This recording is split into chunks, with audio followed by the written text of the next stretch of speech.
నమః. వేదికను అలంకరించిన శివకుమార స్వామి గారు, తర్వాత అధ్యక్షులు, అలాగే జిల్లా కార్యవాహ సతీష్ గారికి నమస్కారం. ఈ కార్యక్రమంలో వచ్చిన సోదరిమణులు అందరికీ, ఆహుతులందరికీ నమస్కారాలు. చాలామంది పిల్లలు ఉన్నారు, వాళ్ళందరికీ కూడా శుభాశిష్యులు. మనం ఇప్పటివరకు చూసాము, సాంస్కృతిక కార్యక్రమాలు ఏవైతే చిన్నారులు ఈ వేదిక మీద నిర్వహించారో వాళ్ళ యొక్క ఆహార్యము, వేషాధారణ, వాళ్ళ యొక్క మొహంలో ఉన్న ఆ కళ ఏదైతే ఉందో అది తల్లులు ఈ రోజు వరకు తీసుకువచ్చిన సాంస్కృతిక పరంపర. కాబట్టి ఆ తల్లులకు అభినందనలు. చివరన చేసింది మహిషాసుర మర్దిని యొక్క ఆహార్యం ఏదైతే ఉందో అది అందరినీ ఆకట్టుకుంది అని నేను అనుకుంటున్నాను.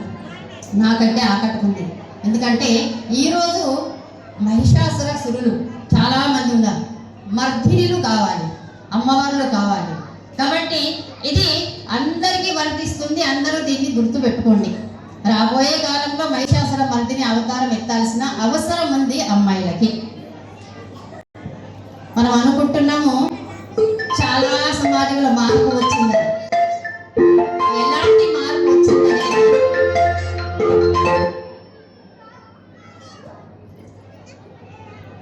పూర్వకాలం నుండి చూసినట్టయితే మన భారతదేశము చాలా వైభవ స్థితిలో ఉంది. ఎప్పుడు రాక్షసులు లేకుండా అందరూ దేవతలే, అందరు సత్యపరాయణులే, అందరు ధర్మపరాయణులే, ఏమి లేరు. సత్యకాలంలో చూసినట్టయితే మనం చూడండి, ఇద్దరు రాక్షసులు ఉన్నారు, హిరణ్యకశపుడు, హిరణ్యాక్షుడు. తర్వాత వాళ్ళని సంహరించడానికి ఒక తల్లి తలుచుకుంది. ఎవరు ఆమె? హిరణ్యకశపుడి యొక్క భార్య ప్రహ్లాదుడికి జన్మనిచ్చింది. ప్రహ్లాదుడి వల్ల వాళ్ళిద్దరికి మరణం సంభవించింది. అలా ఒక తల్లి తలుచుకుంటే రాక్షస సంహారము చేయించగలుగుతుంది. చేయడము, చేయించగలగడము రెండు జరుగుతుంది. ఆ తర్వాత మనం చూసినట్టయితే నెక్స్ట్ యుగం ఏంటి? త్రేతాయుగం. త్రేతాయుగంలో ఎవరున్నాడు? రావణుడు, రాక్షసుడు. మరి ఎవరు వాళ్ళకి ఆ రాక్షసులను సంహరించడానికి జన్మనిచ్చింది ఎవరు? కౌసల్యమాత. కౌసల్య, కైకేయి, సుమిత్ర, వీళ్ళు ముగ్గురు కూడా ఇచ్ఛాశక్తి, జ్ఞానశక్తి, క్రియాశక్తి, ఈ మూడు శక్తులు స్త్రీలో ఉన్నాయి. అంటే సాత్వికము, రజోగుణము, తమోగుణము. కాబట్టి స్త్రీ అన్నాం, మహిళ అన్నాం. ఆమె మహిళ మణి ఎంత సుకుమారంగా శారీరక పరంగా ఉంటుందని అనుకుంటామో, పువ్వులాగా ఉంటుందని అనుకుంటామో, అంత వజ్ర కఠోరంగా కూడా ఆమె వ్యవహరించగలదు. అన్ని శక్తులు భగవంతుడు స్త్రీని అలా ఇచ్చి పంపించాడు భూమి మీదకి. ఎందుకంటే భగవంతుడు అన్ని చోట్ల ఉండలేడు, దుష్ట శిక్షణ, శిష్ట రక్షణ చేయటానికి. కాబట్టి తన యొక్క ప్రతి రూపాన్ని స్త్రీ రూపంలో, ఒక తల్లి రూపంలో, ఒక మాతృ రూపంలో ఈ భూమి మీదకి పంపించాడు. కాబట్టి ఆమె అబల కాదు, సబల ఆమె. కాబట్టి ఆ సబల శక్తి ఏదైతే ఉందో అది ఎక్కడెక్కడ చూపించాలి అనేది, ఎన్ని శక్తులు ఆమెలో ఉన్నాయి అనేది శ్రీకృష్ణుడు భగవద్గీతలో కూడా చెప్పాడు మనకు. సప్త శక్తి ధారిణి అనే అన్ని శక్తులు ఆమెలో ఉన్నాయి. కాబట్టి ఈరోజు సమాజంలో జరుగుతున్నది ఏదైతే ఉందో, దురాచారము, దుర్నీతి, అమ్మాయిలకు రక్షణ లేదు, కుటుంబం విచ్ఛిన్నమైపోతుంది, మన సాంస్కృతిక సంప్రదాయాల మీద, గుడుల మీద, సంస్కృతి మీద, అన్నిటి మీద దాడులు జరుగుతున్నాయి. అంటే కారణము ఎక్కడో బలహీనత వచ్చింది. నిద్రాణమైన శక్తి మనకు ఉన్నది. కాబట్టి ఆ శక్తి నిద్రపోతుంది. అలా శ్రీరాముడు తయారైన తర్వాత అప్పుడు కూడా అలాగే జరిగింది. ఎంతోమంది రాజకన్యలను, ఎన్నో రాజ్యాలను, దేవతలను కూడా తన ఆధీనంలో ఉంచుకున్నాడు రావణుడు. కానీ తలుచుకున్న తర్వాత ఇచ్ఛాశక్తి ఏదైతే ఉందో అది కౌసల్యలో ఉంది. సుమిత్రలో జ్ఞానశక్తి అని అన్నాం మనం. మనకు తెలుసు, శ్రీరాముడు వెళ్ళేటప్పుడు లక్ష్మణుడు తల్లిని అడుగుతాడు. అయితే వెంటనే అనుమతిస్తుంది, వెళ్ళు నువ్వు, సీతాదేవే నీకు అమ్మ, శ్రీరాముడే నీకు తండ్రి, కాబట్టి ఆ అడవే నీకు అయోధ్య అని చెప్తుంది, పంపించిస్తుంది వెంటనే. అలాగే శ్రీరాముడు కూడా సీతాదేవిని వద్దన్నా కూడా భర్తను అనుసరించాలి. కాబట్టి అతనిలో సగభాగం, ఆమె శక్తి లేకుంటే ఎవరైనా, పురుషుడైనా ఎవరైనా శక్తిహీనులు అవుతారు. కాబట్టి చేసేది సమాజ కార్యము, చేసేది ధర్మ కార్యము. ఆ ధర్మ కార్యంలో తన కూడా ధర్మపత్ని అనేది భర్త ఏ పని చేసినా కూడా దాంట్లో సహకరించడం ధర్మపత్ని యొక్క, అంటే మంచి పనుల్లో, ధర్మ కార్యాల్లో సహకరించడము ఆ పత్ని యొక్క కర్తవ్యం. ఆమె వెళ్ళిన తర్వాత అక్కడ మొత్తం ఋషులను మునులను వీళ్ళందరినీ కూడా రక్షించడం జరిగింది, రాక్షస సంహారం జరిగింది. ఆ తర్వాత జటాయుని రక్షించడం అంటే దాంట్లో కూడా మనం చూడండి సామాజిక సమరసత అని అంటే రాజకుమారుడు అయినా సరే ఆయన ఒక పక్షితో సఖ్యంగా ఉన్నాడు, పక్షి యొక్క దహన సంస్కారాలు చేశాడు. గుహుడు ఒక జాతి వనవాసి జాతి ఆయనను హక్కున చేర్చుకున్నాడు. అలాగే సుగ్రీవుడు ఎవరైతే ఉన్నాడో ఆయనతో మైత్రి చేశాడు, వానరులందరినీ కూడా సంఘటన చేశాడు, చేసి రావణ సంహారం జరిగింది. ఒక్కలతో కాదు, ఇది సంఘటనతో, సంఘటనమే శక్తియే. కాబట్టి ఆ సంఘటన అనేది వీళ్ళ వాళ్ళ అనేది కాదు, సమాజంలో ఉన్న వాళ్ళందరూ కూడా ఒక్కటైతే హిందూ శక్తి ప్రబలమైతే దేన్నైనా మనం ఎదుర్కోగలుగుతాము.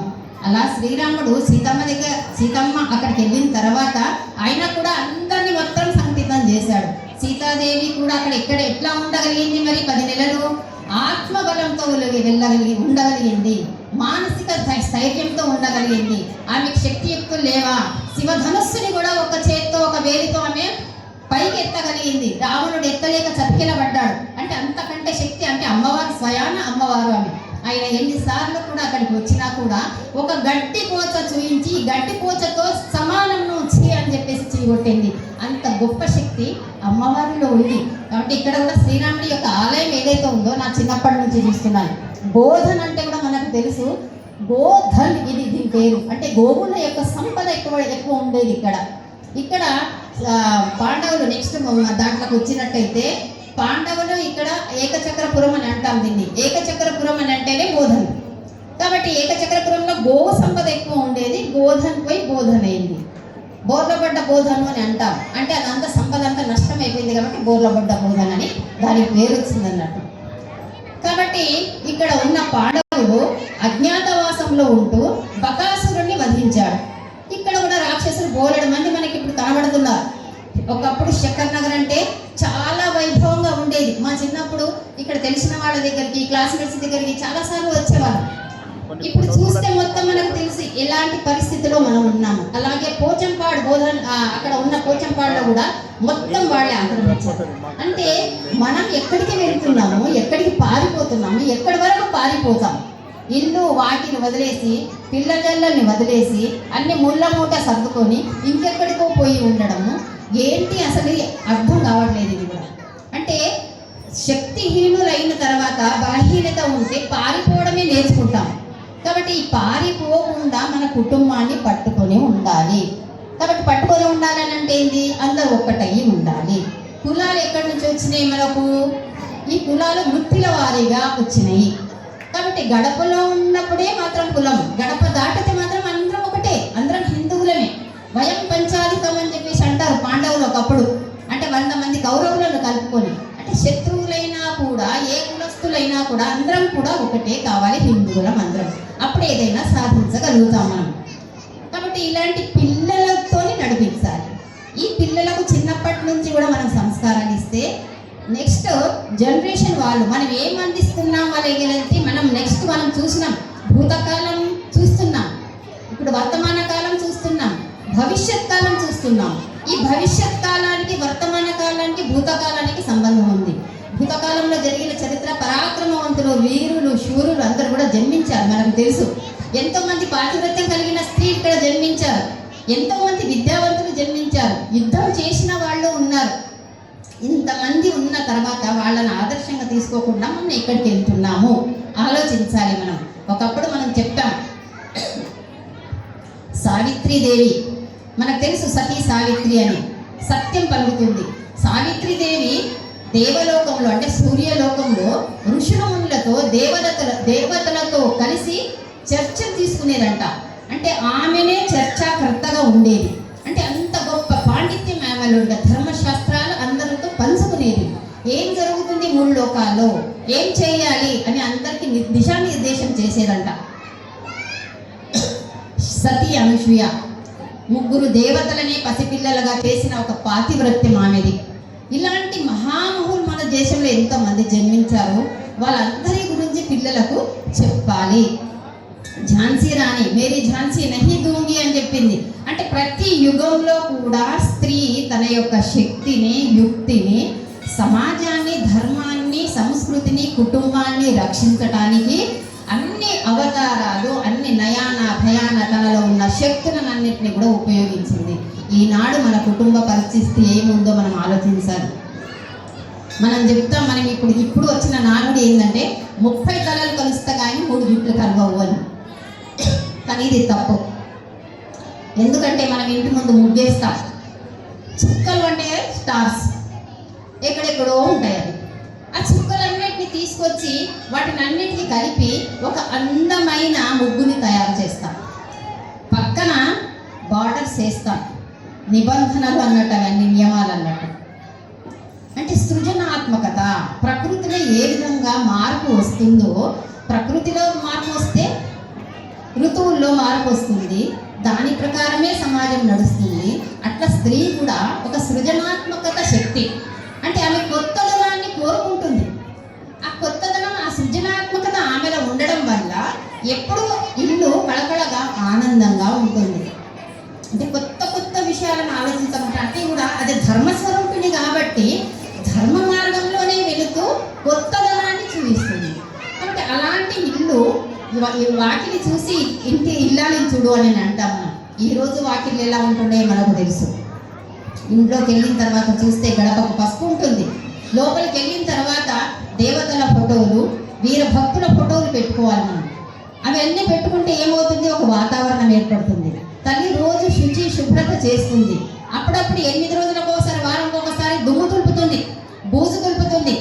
అంటే ఆమె ఏంటి, ఇంట్లో దుమ్ము దులపడం బూజు దులపడం కాదు, సమాజాన్ని కూడా సరిగ్గా చేస్తుంది, శుభ్రత చేస్తుంది, సమాజంలో ఉన్న దుష్టత్వాన్ని పోగొడుతుంది.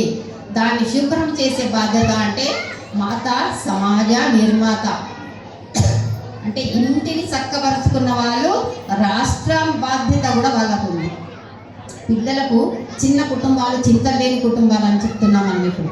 కానీ చింతలు లేని కుటుంబంలో చింతలు ఉన్న కుటుంబం తయారవుతుంది. ఇప్పుడు ఉన్నది 1-2 పిల్లలు. ఆ పిల్లలకు కూడా అత్తయ్య ఎవరో, మామయ్య ఎవరో, నానమ్మ ఎవరో, తాతయ్య ఎవరో తెలియకుండా ఉమ్మడి కుటుంబాలు లేకుండా పెంచుతున్నాం మనం. కాబట్టి దాని యొక్క బంధుత్వ విలువలు, ఇంట్లో ఉన్న వాళ్ళ పెద్దవాళ్ళతో వచ్చే సంస్కారాలు, అవన్నీ కూడా చిన్న కుటుంబాలైనా సరే ఆ తల్లి బాధ్యత ఉంటుంది. అలా రాష్ట్రమాత మన జిజియామాత శివాజీని కన్నది అని అంటే భర్తకు దూరమైనా సరే ఒక సవాలుగా తీసుకొని ఆనాటి పరిస్థితి ఏదైతే ఉందో ఆ పరిస్థితికి అనుకూలంగా అమ్మవారి యొక్క తపస్సాధన చేసి ఆ సాధనతో సంకల్ప సంతానాన్ని పొందింది జిజియామాత. కాబట్టి ఆ జిజియామాత పొందిన పరాక్రమము, పౌరుషము, దానివల్ల ఈరోజు హిందువుగా మనం జీవిస్తున్నాం, హిందూ సమ్మేళనం తీసుకుంటున్నాం. కాబట్టి అలాంటి తల్లులు మనకి ఇప్పుడు చాలా అవసరం ఉంది. అదితి మనకు తెలుసు, వామనుడు ఇంతింతై వటుడు ఇంతై అని చెప్పుకుంటాం మనం. అంటే సమాజంలో ఉన్న దుర్నీతి, సమాజంలో ఉన్న బలహీనత, సమాజంలో జరుగుతున్న అత్యాచారాలు ఇవన్నీ చూసిన తర్వాత తల్లి సంకల్పిస్తే తప్పకుండా అదంతా సరి అయిపోతుంది. అట్లా ఇంట్లో రామాయణము, మహాభారతము, భాగవతము, మన పరాక్రమానికి, శూరత్వానికి చెందిన కథలు, ఇవన్నీ కూడా పిల్లలకు చెప్పడం అలవాటు చేసుకోవాలి. భోజనం చేస్తుంటే అందరము కలిసి భోజనం చేయాలి. టీవీ, ఫోను ఆఫ్ చేయాలి. ఈరోజు ఆఫ్ చేద్దామా? ఈరోజు నుండి భోజనం చేసేటప్పుడు టీవీ పెట్టుకోవద్దు. ఎవరెవరు పెట్టుకోము చేయలేపండి. భోజనం చేస్తే ఎవ్వరం టీవీ పెట్టుకోవద్దు, ఎవ్వరం కూడా ఫోన్ చూడొద్దు. చక్కగా కూర్చొని అందరము కలిసి చక్కగా నవ్వుతూ మంచి మాటలు చెప్పుకుంటూ భోజనం చేయాలి. భోజనం ముందు బ్రహ్మస్వరూపం భోజనం అంటే మనకు.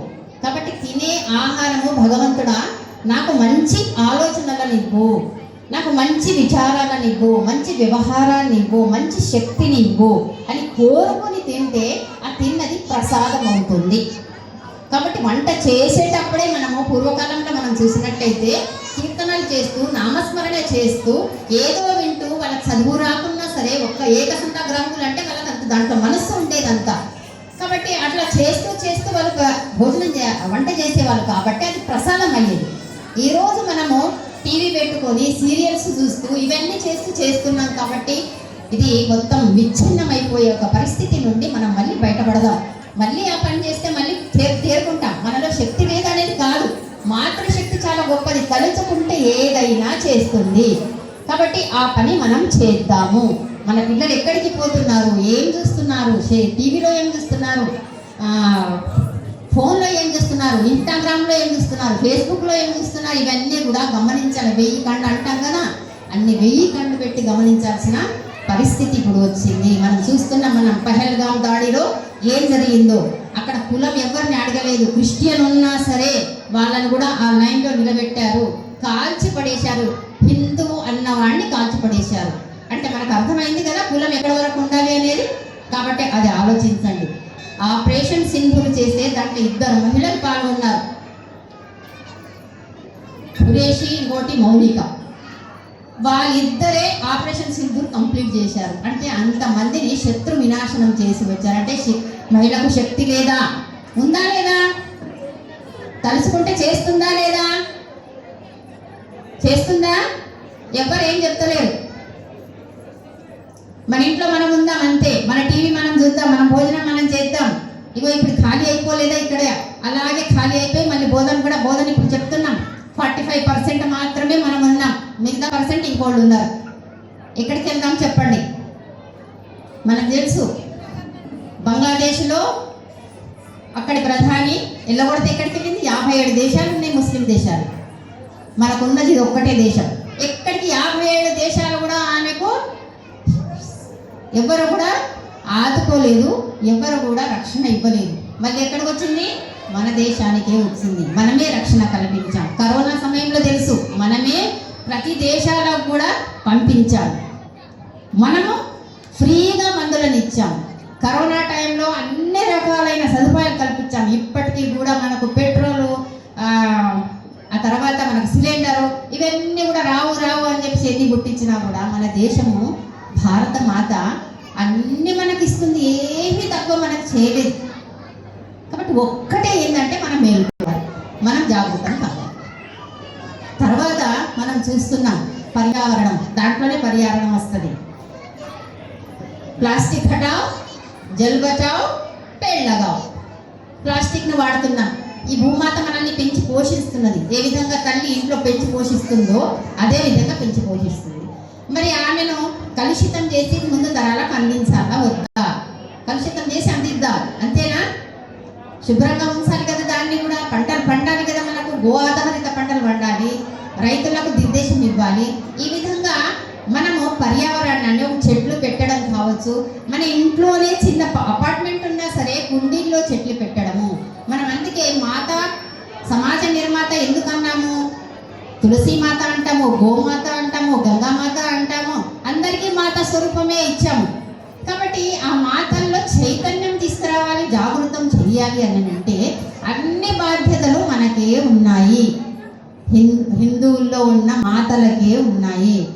కాబట్టి ఈ దాంట్లో ఆ పరివర్తన కూడా తీసుకురావాలి. మనం చూసాం శంకర్ నగర్లో, నేను చాలాసార్లు వెళ్ళాను, ఇప్పుడు కూడా NTPCలో అట్లా వెళ్తే గవర్నమెంట్ నుంచి వచ్చిన నీళ్లు కాబట్టి దానికి ఆన్ ఆఫ్ చేసేది కూడా ఉండదు, నీళ్ళు వెళ్ళిపోతూనే ఉంటాయి. ఎందుకంటే కరెంటు బిల్లు రాదు, కాబట్టి ఫ్యాన్లు తిరుగుతూనే ఉంటాయి. కాబట్టి ఇది మన సొమ్ము కాదు, జాతీయ సంపద కదా, దీన్ని కాపాడాల్సిన బాధ్యత ఎవరికి? మళ్ళీ మహిళలదే. కాబట్టి ప్రతిదీ కూడా మహిళ జాగృతమైతే నాది అని అనుకుంటే అన్నింటిలో కూడా మనం వెళ్ళి అన్నింటినీ రక్షించే బాధ్యత మనకు ఉంటుంది. ఈ పని మనం చేయాలి. కాబట్టి పిల్లలకు చెప్తున్నాం, బయటకు వెళ్ళి ఎక్కడ భోజనాలు ఇంట్లో వండకపోతే అది తినేసిరా, ఇది తినేసిరా అని చెప్తున్నాం. ఎక్కడ తక్కువ ఉంటే అక్కడ రేటు కొనేసిరా అని చెప్తున్నాం. మనం ఇక్కడ శ్రీరామనవమికి వచ్చాము, అన్ని షాపులు ఇతర మతస్థులే. మన ధర్మం చాలా గొప్పదని మనకు తెలుసు, సనాతన ధర్మం మనకి ఏమి ఇచ్చిందో అనేది తెలుసు. మనవాడు బతకాలి అంటే మనవాడు దగ్గర కొనాలి. అంటే 5 రూపాయలైనా ఎక్కువ ఇచ్చినా పర్వాలేదు, కానీ మనవాడు జీవించాలా లేదా? ఇతరులను పోషిస్తున్నాము, మన వాళ్ళను ఇక్కడ నుంచి నెట్టేస్తున్నాము. కాబట్టి స్వదేశీ వస్తువులు, మన ఊర్లో తయారైన వస్తువులు, మన దేశంలో తయారైన వస్తువులు, వాటిని మాత్రమే కొనాలి.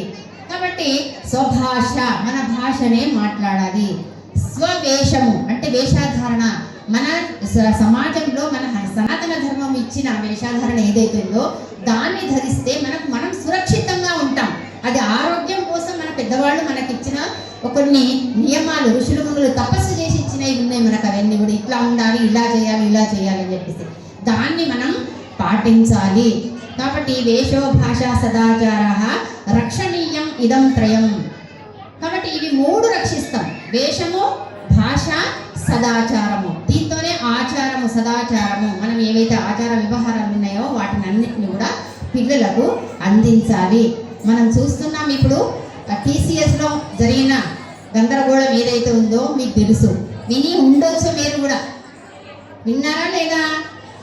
విన్నారా? కింది స్థాయి నుంచి కాదు, పై స్థాయిలో ఎంత ఎడ్యుకేటెడ్ ఉన్నా, పై స్థాయిలో ఎంత పెద్ద గొప్ప ఉద్యోగాలు చేస్తున్నా సరే వాళ్ళు ఉద్యోగానికి లోబడి ఉద్యోగం పోతే ఏమవుతుందో అని చెప్పి ఇంట్లో కూడా చెప్పకుండా వాటితో వాటి సర్దుబాటు చేసేసుకుంటున్నారు. శీలం ముఖ్యము అనేది చెప్పుకున్నాం మనం. సీతాదేవి యొక్క శీలం కావాలి, సతీ సావిత్రి యొక్క శీలం కావాలి, మనకు సనుస్యాదేవి యొక్క శీలం కావాలి, ఝాన్సీ రాణి యొక్క శీలం కావాలి, మనకు రుద్రమాదేవి యొక్క శీలం కావాలి. మనకు ఇంతమంది గార్గి, మైత్రి, ఇంత బోలెడు మంది మనకు ఉన్నారు. ప్రతి యుగంలో ఉన్నారు, ఈ యుగంలో కూడా బోలెడు మంది ఉన్నారు. ఆ ధైర్యము, ఆ మానసికత మనకు కావాలి. నాణ్యానికి 2 వైపులా కూర్చోరాలి. మంచిది ఉంది, చెడుది ఉంది. ఆ చెడు నుండి ఎలా దూరం కావాలి అనేది మనం ఆలోచించాలి. కాబట్టి మంచిది కూడా మనం చూస్తున్నాం. క్రికెట్లో మహిళలు కూడా విజయం సాధించారు. మంచిదే, చాలా మంచిది, చాలా సంతోషకరమైన విషయం అది. అన్నింటిలో మహిళలు వెళ్తున్నారు, తలుచుకుంటే దేంట్లో అయినా వెళ్ళగలుగుతారు. సునీతా విలియం తెలుసు, 9 నెలలు ఆమెలో ఉండి భగవద్గీతతో తన భూమి మీదకి వచ్చిన తర్వాత ఆమె యొక్క పేరు ప్రఖ్యాతులు మనం చూసామంటే ఎంత ధైర్యం ఉంటే అంత ఉండాలి. అరుణిమ, మనకు మీకు విన్నారో లేదో, అరుణిమ తండ్రి చనిపోయిన తర్వాత జ్ఞాపకార్థం ఒక చిన్న గొలుసు ఇస్తుంది. ఆ గొలుసు వేసుకొని తను ట్రైన్లో ప్రయాణం చేస్తుంటే దుష్ట దొంగలు ఆ చైన్ లాగడం కోసము వాళ్ళు లాగుతూ ఉంటే దాని నుంచి రక్షించుకోవడానికి అమ్మది కదా, ఇది జ్ఞాపకార్థం కదా అని చెప్పేసి దాన్ని పట్టుకొని వాళ్ళతో పోరాడుతుంటే ట్రైన్లో నుండి కిందికి నెట్టేశారు. నెట్టేస్తే కింద పడ్డ తర్వాత ఆమె కాళ్ళు అటు పట్టాల మీద, 2వ పట్టాల మీద కాళ్ళు పడ్డాయి. అట్నుంచి ట్రైన్ వస్తుంటే 2 కాళ్ళు మొత్తం నరుకుపోయాయి. రాత్రి అంతా కూడా దాదాపు ఒక 40 ట్రైన్లో కాళ్ళ మీద నుంచి పోయాయి. 2 కాళ్ళు కూడా పనికి రాకుండా నజ్జు అయిపోయారు. తెల్లవారు చూసిన తర్వాత గార్డ్స్ వాళ్ళు ఆమెను తీసుకెళ్ళి హాస్పిటల్లో వేశారు. హాస్పిటల్లో వెళ్ళిన తర్వాత ఇంకా నేను బతుకుతానా అని అనుకుంది. డాక్టర్స్ అందరికీ ఆమెకు ధైర్యం చెప్పారు. తర్వాత హాస్పిటల్ గోడ మీద ఉన్న పటాలను చూసింది. అక్కడ మంచు కొండలు కనబడ్డాయి. నేను మంచు కొండలు ఎక్కుతాను అని అనుకుంది. అంటే సంకల్పం తీసుకుంది అన్నట్టు. అంటే 2 కాళ్ళు లేవు, మంచు కొండలు ఎట్లా ఎక్కుతుంటే అంటే మానసిక ధైర్యం అది. అంటే ఎక్కుతాను అనే సంకల్పం తీసుకుందని. డాక్టర్ నవ్వుతాడు, నవ్వి నువ్వు ఎలా ఎత్తగలుగుతావు, చేస్తా అని చెప్తుంది. కాబట్టి అంత పెద్ద సంకల్పం అని తీసుకున్న తర్వాత ఆ కాళ్ళు 2 ఆర్టిఫిషియల్ కాళ్ళు అంటాం కదా, అవి పెట్టుకున్న తర్వాత ఒక పోచుని పెట్టుకుంటుంది. అంటే సంకల్పం తీసుకుంది కాబట్టి దాన్ని సాధించి చూపించాలని అనుకుంటుంది. అనుకొని మంచు కొండలు ఎక్కుతుంది. ఎక్కిన తర్వాత చివరి దశకు ఎక్కిన తర్వాత ఆక్సిజన్ అయిపోయే స్థితి వస్తుంది దానికి. కింద నుంచి కోచ్ చెప్తున్నాడు, అయిపోయింది, ఇంకా నువ్వు వచ్చేసి కిందికి వచ్చేసి ఆక్సిజన్ అయిపోతే నువ్వు అక్కడే చచ్చిపోతావని. ఆమె అంటుంది, నేను ఇక్కడికి వచ్చినట్టు ప్రపంచానికి ఎట్లా తెలియాలి, కాబట్టి 2 కాళ్ళు లేకుండా వచ్చాను అంటే ఇంకొకళ్ళ స్ఫూర్తి కదా, ఆ స్ఫూర్తి కోసం అన్నా నేను జాతీయ పతాకం పెట్టుకొని నేను ఫోటో దిగుతా అని చెప్పేసి జాతీయ పతాకం తీసి అక్కడ ఫోటో దిగుతుంది. దిగిన తర్వాత ఆక్సిజన్ అయిపోయే స్థితి ఉంది, ఇంకా మరణిస్తే మరణించాను, అయిపోయింది, నేను విజయమైతే సాధించాను, అనుకున్నదైతే చేశాను అని చెప్పేసి అనుకుంటుంది. అనుకున్న తర్వాత ఆ మంచకొండ మీద కొంతమంది ఇంతకు ముందే వెళ్ళిన వాళ్ళు శవాలై పడిపోయారు ఆక్సిజన్ అందక. అయితే ఆ పడిపోయిన శవాల దగ్గర ఆక్సిజన్ కొన్ని ఇవి కనబడతాయి, అవి తీసుకొని తను పెట్టుకుంటుంది. ఆ ఆక్సిజన్ పీల్చుకొని భూమి మీదకి వస్తుంది. అంటే ఒక అరుణిమ తలుచుకుంది అంటే 2 కాళ్ళు లేకున్నా కూడా, తల్లి లేకున్నా కూడా ఆమె తను అనుకున్నది సాధించిందా లేదా? మరి అనుకుంటే ఎందుకు సాధించదు? మన పిల్లల్లో ఇంత బలహీనత ఎందుకు వస్తుంది? ఇప్పుడు ఒక సబ్జెక్ట్ ఫెయిల్ అయితే చనిపోవడమే, ఎక్కడన్నా ప్రేమ ఫెయిల్ అయితే 5 అంతస్తుల పై నుంచి కింద పడిపోవడమే, ఎవడన్నా ట్రాప్లో వేస్తే ఆ ట్రాప్లో పడిపోవడమే. కన్న తల్లిదండ్రులను వదిలేసి, అంత ప్రేమను వదిలేసి, అన్నిటిని శీలాన్ని వదిలేసి దేనికి భయపడుతున్నట్టు? అసలు ఏం సాధిద్దామని భయపడుతున్నట్టు వాళ్ళు? ఇంతమంది ఇప్పుడు 9 మంది వెళ్ళారు. 1 కోటి మంది అమ్మాయిలు భారతదేశం నుంచి మతం మార్చబడింది, విదేశాలకు అమ్మేశారు, బాంబేలో అమ్మేశారు. అంత బోలెడు మందిని పట్టుకున్నారు మన వాళ్ళను, వేశ్యాగృహాల నుంచి కూడా తీసుకొచ్చిన వాళ్ళు ఉన్నారు. అంటే స్త్రీ శక్తి ఎక్కిపోతుంది. చాలా బాధాకరమైన విషయము, అందరూ ఆలోచించాల్సిన విషయము. నెక్స్ట్ జనరేషన్ మనది ఉంటుందా? హిందూ అమ్మాయిలు సురక్షితంగా ఉంటారా? ఆ బలహీనతల నుంచి బయట తీసే బాధ్యత ప్రతి తల్లిది. ఆ మాతృశక్తి ఆమెకు ఉంది కాబట్టి ఆమె మాతృశక్తిని ఒక్కసారి జాగృతం చేసుకోండి. మన పురాణాల్లో ఉన్న వాళ్ళు, మన చరిత్రలో ఉన్న వాళ్ళని ఒక్కసారి జ్ఞాపకం చేసుకుంటే మనలో ఎందుకు ఆ శక్తి లేదు అని అనుకోవచ్చు. చెప్పే విధానంలో మార్పు రావాలి. మనకు పిల్లల్ని కూర్చోబెట్టుకొని మంచి మంచి విషయాలు చెప్తుంటే తప్పకుండా వాళ్ళ మనసులో వస్తుంది. లోభానికి గురి చేయొద్దు వాళ్ళకి. వేసుకుంటే వేసుకుంటే ఇట్లాంటి బట్టలు, అలా కాదు. సమాజం ఎట్లుందో అట్లాగే ఉండాలి, అలా కాదు. మనం ఎట్లుండాలో మనమే నిర్ణయించుకోవాలి. మన అస్తిత్వాన్ని మనమే కాపాడుకోవాలి. ఫలానా తల్లిదండ్రుల పిల్లలు అని అంటే పుత్రోత్సాహము తండ్రికి పుత్రుడు జన్మించినప్పుడే కాదు, ఆయన సాధించినప్పుడు తండ్రికి ఆనందం కలుగుతుంది. కాబట్టి తల్లికి క్షమాగుణం ఉంటుంది. ఎంతవరకు ఉండాలి క్షమాగుణం? భూమాతకి ఎంత క్షమాగుణం ఉంటుందో అంత ఉంటుంది. కానీ ఎక్కడ అవసరమైతే మహిషాసుర మర్దిని అక్కడ కావాల్సిందే. పిల్లలకు కూడా మహిషాసుర మర్దిని కావాలని నేర్పాలి. ఏం అవసరం వచ్చిందమ్మా, ఉద్యోగం పోతే పోయింది, ఇంటికి వస్తే రానియరా తల్లిదండ్రులు?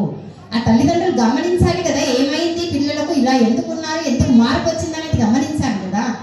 కాబట్టి గమనించకపోతే పిల్లలు ఎటో వెళ్ళిపోతున్నారు. ఉన్న 1-2 పిల్లలు వెళ్ళిన తర్వాత ఒంటరిగా బతికి జీవితంలో ఏం సాధిద్దామని ఈ జన్మ అయితే ఎట్లాగో అయిపోయింది. జన్మకు వచ్చిన తర్వాత ఏదో ఒక రోజు వెళ్ళిపోతాం, వైకుంఠం వెళ్తామో ఇంకడికి వెళ్తామో అని వెళ్ళిపోతాం.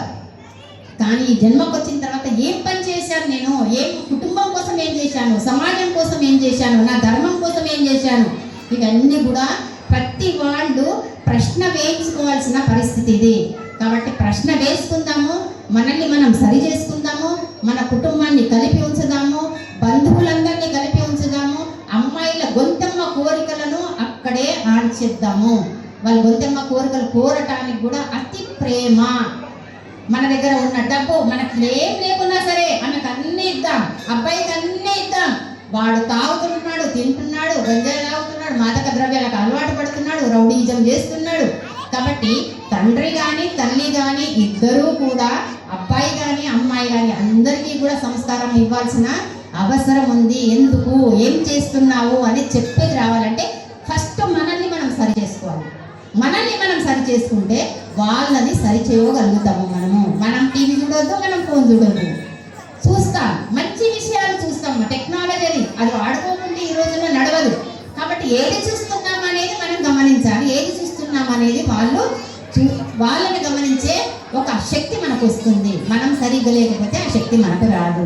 కాబట్టి రాష్ట్ర సేవికా సమితి ఏదైతే ఉందో మహిళల్లో ఆత్మవిశ్వాసము, మానసిక మనోబలము, సీత లాంటి ఒక శీలము, సావిత్రి లాంటి ఒక సత్యం వద ప్రియం వద అన్నట్టుగా ఆ విధంగా ఆ వ్యవహారము, ఆ నడవడి, ఇవన్నీ కూడా మహిళల్లో ఐక్యమత్యంగా, అంటే పురుషుడు ఒక వికాసం కలిగితే తన వరకు మాత్రమే ఉంటుంది, మహిళలో వికాసం కలిగితే కుటుంబం అంతటిలో వికాసం కలుగుతుంది. కాబట్టి రాష్ట్ర సేవికా సమితి కుటుంబంలో వికాసంతో పాటు రాష్ట్ర వికాసం చేయడానికి మహిళల యొక్క సంఘటన ఇది మొదలుపెట్టి 1936లో మొదలుపెట్టింది. ఈరోజు మన దేశంలో కాకుండా ఇతర దేశాల్లో కూడా చాలా పని ఉంది. కాబట్టి మహిళలందరూ కూడా అనుకోవాలి, నేను ఒక అమ్మవారి యొక్క ప్రతిరూపాన్ని. కాబట్టి ప్రతి క్షణం గుర్తు చేసుకొని ఎప్పుడు ఏది అవసరమైతే నవదుర్గల అవతారం ఎత్తాల్సిన అవసరం ఉంది. అమ్మాయిలు కూడా నవదుర్గలే. ఇంతటితో నాకు ఇచ్చిన సమయాన్ని నేను ముగిస్తాను.